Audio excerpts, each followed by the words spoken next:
चलिए आज के इस एक्सप्लेनर में सीधे चलते हैं the guardians of the rainbow forest की जादुई दुनिया में। हम देखने वाले हैं कि ये कहानी कितनी खूबसूरती से एकता और सहानुभूति यानी यूनिटी और एम्पैथी की ताकत को हमारे सामने रखती है। शुरुआत करने के लिए जरा एक ऐसी जादुई दुनिया की कल्पना कीजिए जहां हर फूल चमकता हो, तितलियां गीत गाती हों और आसमान में हमेशा इंद्रधनुष के रंग बिखरे रहते हों। कितना अद्भुत है ना? लेकिन क्या होगा अगर एक भयानक रात अचानक ये सारे रंग गायब हो जाएं?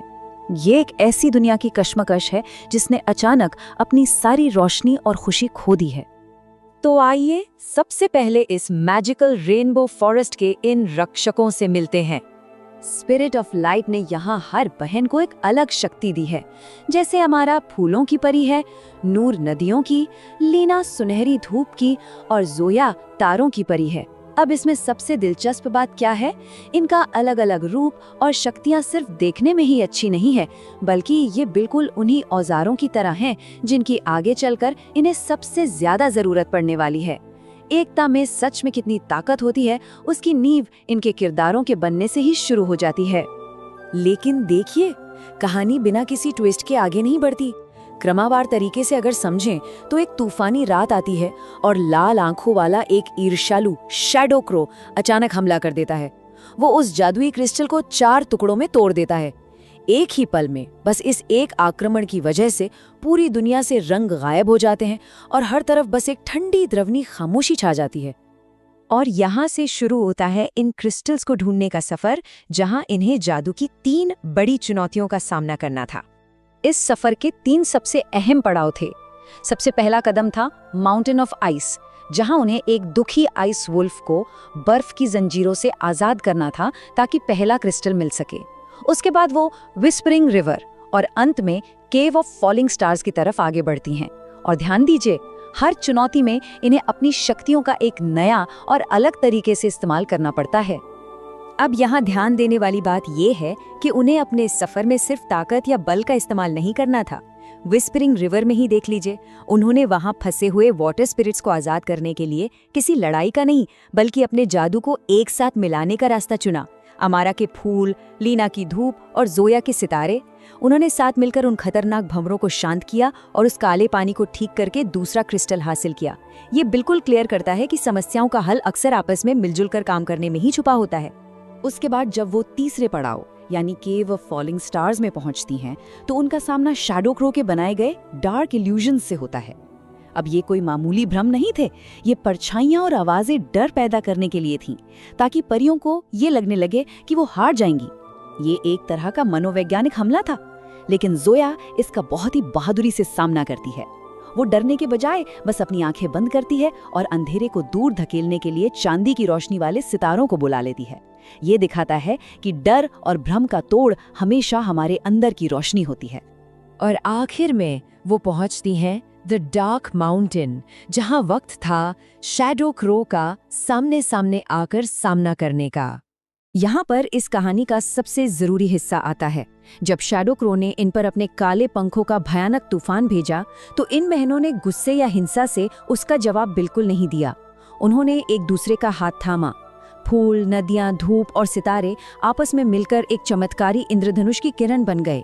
ये किरण उस क्रो को नुकसान पहुंचाने के लिए नहीं थी, बल्कि ये तो शुद्ध दया और सहानुभूति से भरी हुई रोशनी थी। इस जगह पर हमें थोड़ा ठहरकर इस कोट पर ध्यान देना चाहिए। ये इस पूरी कहानी का सबसे बड़ा इमोशनल टर्निंग पॉइंट है। शैडो क्रो ने आहिस्ता से कहा, मैं तो बस ये चाहता था कि दुनिया मुझे नोटिस करे। ये एक ऐसी सच्चाई थी जिसने पूरा नजरिया ही बदल दिया। इसका मतलब शैडो क्रो पूरी तरह से बुरा या शैतान नहीं था, वो तो बस बहुत ही अकेला महसूस करा था और थोड़ा सा ध्यान चाहता था। अगर हम इन दोनों बातों की तुलना करें तो तस्वीर बिल्कुल साफ हो जाती है। क्रो का तरीका बिल्कुल गलत था। उसने लोगों का ध्यान खींचने के लिए काले धुएं और ठंडे तूफानों का सहारा लिया। लेकिन दूसरी तरफ लीना की सीख देखिए। उसने बहुत ही प्यार और सहानुभूति से उसको समझाया कि देखो, तुम्हें दिखने के लिए अंधेरे की जरूरत बिल्कुल नहीं है। लीना की इस समझ और प्यार ने क्रो के दिल की कड़वाहट को गर्माहट में बदल दिया और नतीजा ये निकला कि उसने आखिरी क्रिस्टल अपने आप ही वापस कर दिया। और अब बारी थी कहानी में यूनिटी और रेस्टोरेशन की, यानी सब कुछ ठीक करके उन खोए हुए रंगों की वापसी की। अब जब चारों क्रिस्टल मिल चुके थे तो उन बहनों ने उन टुकड़ों को वापस आसमान में एक साथ रखा। और जैसे ही उन्होंने ऐसा किया, एक विशाल हुश की आवाज के साथ सब कुछ बदल गया। इस जीत का असर वाकई बहुत बड़ा था। फूलों के खिले हुए रंग वापस आ गए, धूप फिर से जंगल में फैल गई, नदियां चमकने लगी और सितारे फिर से आसमान में नाचने लगे। और पता है सबसे कमाल की बात क्या थी?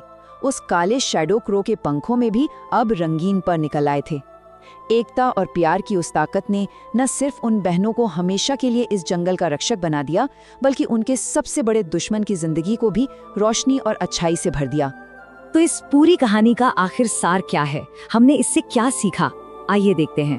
परी बहनों का ये पूरा सफर हमें सीधे तौर पर इन 3 खूबसूरत सीखों की तरफ ले जाता है। पहला, दया और सहानुभूति अंधेरे और गुस्से से हमेशा हमेशा ज्यादा ताकतवर होती है। दूसरा, टीम वर्क, यानी जब हम लोग एक साथ मिलकर आगे बढ़ते हैं तो किसी भी बड़ी से बड़ी चुनौती को आसानी से पार कर सकते हैं। और तीसरा, सच्चा जादू किसी छड़ी या मंत्र में नहीं, बल्कि प्यार और दोस्ती में ही होता है। हम आज के इस विश्लेषण को इस एक आखिरी और जरूरी सवाल के साथ खत्म करते हैं। जरा ठहरकर सोचिए, हम अपनी रोजमर्रा की जिंदगी में मिलने वाले इन शैडो क्रोज यानी नकारात्मक लोगों और मुश्किल स्थितियों को अपनी छोटी छोटी सहानुभूति और दया दिखाकर कैसे ठीक कर सकते हैं? ये एक ऐसा सवाल है जो हम सबको जरूर सोचना चाहिए, क्योंकि शायद थोड़ी सी समझ और दया सच में हमारी इस दुनिया के रंग बदल सकती है।